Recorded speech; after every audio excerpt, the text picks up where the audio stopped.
असं वाटत असेल आंब्याची काढणार या बाकीला आमले काय माहिती नाही. पण भाऊसाहेब खरोखर अंबळनेर तालुक्यातल्या बूथवरच्या कार्यकर्त्यांना महाराष्ट्रामध्ये कोणाची शिकवायची आवश्यकता नाही, इतकं उत्कृष्ट काम यांच्या माध्यमातून. पण आतापर्यंतचा काळ आपला 20 वर्षाचा, कोणाचा 10 वर्षाचा, कोणाचा 5 वर्षाचा, कोणाचा 25 वर्षापेक्षा जास्तचा कार्यकाळ राजकीय क्षेत्रात गेलेला आहे. पण काळानुरूप आता आपल्याला बदलावं लागणार आहे. काळानुरूप वेगवेगळ्या प्रकारचे आता प्रोग्राम शासनाकडून आपल्यापर्यंत पोहोचणार आहे आणि शासनाने बदल केलेले जे कार्यक्रम आहेत ते कार्यक्रम आपल्याला आपल्या पद्धतीने, योग्य पद्धतीने कसे राबवता येईल त्याच्यासाठी प्रयत्नशील राहावं लागणार आहे. आपल्याला सगळ्यांना कल्पना आहे, आमदार जिंकला, जिल्हा परिषद सदस्य समजा विजयी झाला, आमदार विजयी झाला, लोकसभेचा सदस्य विजयी झाला, पंचायत समितीचा सदस्य विजयी झाला, पण आपला विजय कुठे असतो सगळ्यांना त्याची कल्पना आहे. आपला विजय आपल्या बूथवर असतो.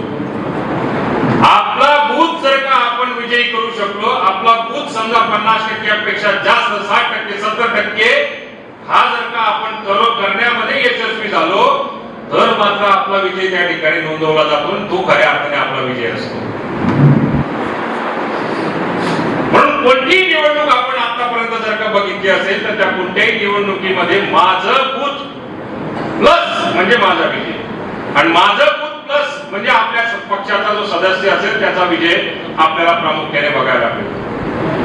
म्हणून बूथ रचना आणि बूथवर काम करणारा कार्यकर्ता किती महत्वाचा असतो, कारण ज्या दिवशी निकाल लागतो त्या दिवशी समजा जर का आपण आपल्या पद्धतीने केलेलं प्लॅनिंग, आपण केलेली मतदारांची रचना बूथ पर्यंत त्या निवडणुकीच्या माध्यमातून घेऊन जाण्याचं काम, त्यांच्याशी असलेला संपर्क, या सगळ्या गोष्टींचा जो बूथवरचा जो प्रमुख असतो त्याच्याबरोबर जी टीम असते त्या टीमच्या माध्यमातून परफेक्ट ज्याला प्लॅनिंग करता येतं तो खऱ्या अर्थाने बूथवरचा यशस्वी कार्यकर्ता किंवा बीएलए म्हणून त्याची नोंद पक्षाकडे सातत्याने केली जाते.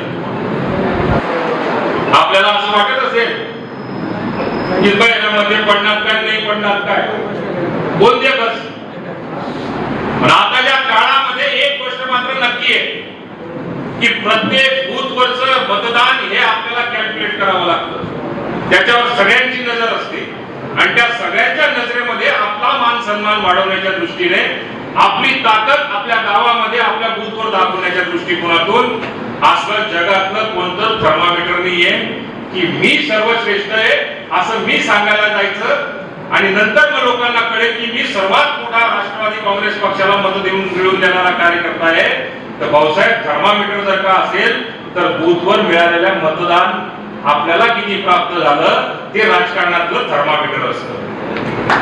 हे थर्मामीटर आपल्याला उंच करण्याच्या दृष्टिकोनातून येणाऱ्या काळामध्ये जो काही आता सर एसआयआर, मला एसआयआर काही लक्ष राहत नव्हतं, मी कदम सरला विचारलं म्हणे मला सर म्हणत चला म्हणजे एसआयआर होऊन जातं. बऱ्याच जणांच्या लक्षात राहत नाही, मी पण तसाच एकदम. त्यामुळे सर लक्षात ठेवायचं, एसआयआरचा जो कार्यक्रम आहे तो एसआयआरच्या कार्यक्रमाच्या माध्यमातून येणाऱ्या काळामध्ये मात्र आपल्याला कटाक्षाची भूमिका, ग्रामीण भाग असेल, शहरातलं प्रत्येक बूथ असेल, त्याला आपल्याला प्रामुख्याने बघायचं. मी जे सुरुवातीला सांगितलं एक गोष्ट मात्र नक्की आहे, ही जी मतदार यादी असते ना, ही मतदार यादी आपला आत्मा आहे. तुम्ही लढवई आहे का काय आहे त्याच्यापेक्षा मतदार यादी आपल्या राजकीय दृष्टिकोनातून, समाज सेवेच्या दृष्टिकोनातून आपला स्वतःचा आत्मा असतो आणि या स्वतःच्या आत्म्यामध्ये आपल्याला त्याला किती तेज करायचं, किती सक्षम करायचं त्याची जबाबदारी म्हणजे आपला बूथ प्रमुख असतो.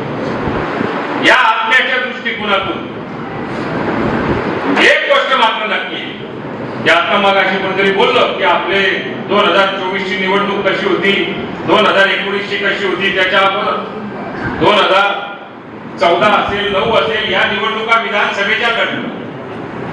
वेगवेगळ्या परिस्थितीमध्ये जिल्हा परिषद, पंचायत समिती, नगरपालिकेच्या निवडणुका आपण सगळे मिळून लढलेलो आहे. कुठे यश येतं, कुठे अपयश येतं. पण आता भाऊसाहेबांनी सांगितलं की आपल्याला नगरपालिकेमध्ये अपयश आलं.